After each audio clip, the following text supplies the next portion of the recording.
Tenemos una entrevista exclusiva con Bob Menéndez. Por 18 años fue uno de los políticos latinos más poderosos de todo el país, pero ahora ha sido obligado a renunciar al Senado luego de ser declarado culpable de corrupción. Claudio Uceda conversó con él. Un jurado de Nueva York lo declaró culpable de 16 cargos de corrupción, pero Bob Menéndez no quiere que lo recuerden así. ¿Cómo quiere que se le recuerde? Yo pienso que mi legado es uno de romper barreras. Un día antes de que entre en efecto su renuncia, Menéndez en exclusiva nos abrió las puertas de su oficina en Nueva Jersey. Estaba casi vacía porque eran sus últimas horas como senador, lo que pone fin a una carrera política de casi 50 años, algo que lo sacudió mucho. Un legado es sembrar semillas para crear un árbol, donde lo cual no te vas a sentar abajo de él. Eso es un legado. Y en ese sentido, hemos sembrado tantas semillas que sé que es un legado bueno. El cubano americano defendió en el Congreso desde la reforma migratoria hasta la clase trabajadora. Menéndez enfrenta una pena máxima de prisión de 222 años, aunque se espera que sea menos por ser su primer delito. Nos dijo que era un hombre de fe. La Biblia, hay una parte en la Biblia que lo ayuda en momentos difíciles. Que Dios es todopoderoso y que con Él todo es posible. Si Él sacó a Daniel de la cueva de leones,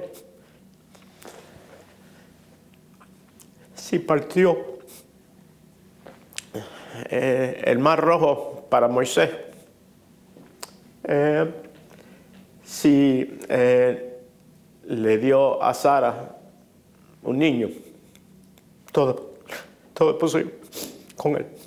Cuando estaba en el Senado, se le había preguntado muchísimas veces, usted no quería renunciar. ¿Le fue difícil llegar a esa decisión? Cuando uno es inocente, se encuentra difícil.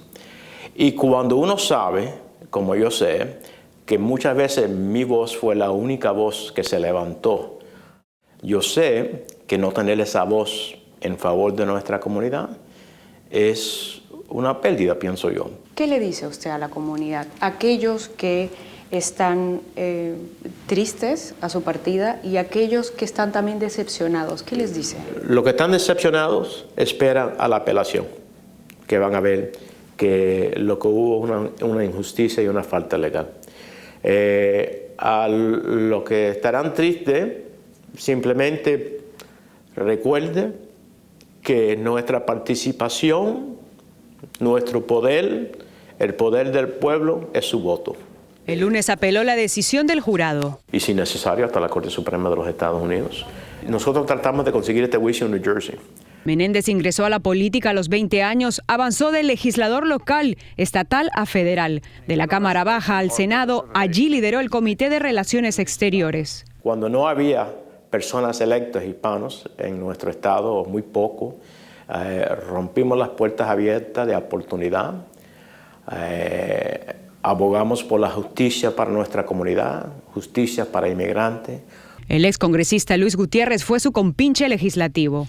Aquellos que viven con temor, con miedo, no había nadie que hablara más clara y contundentemente que el senador Menéndez. Para quienes trabajaron con Menéndez es un momento triste, pero no el final. Creo que su historia representa la historia del sueño americano, hijo de refugiados de Cuba, que logró ser el primero en graduarse de la universidad, el primero en ser el alcalde hispano de su ciudad. Menéndez indicó que para servir no hay que estar en el Congreso y habló de una nueva etapa en su vida.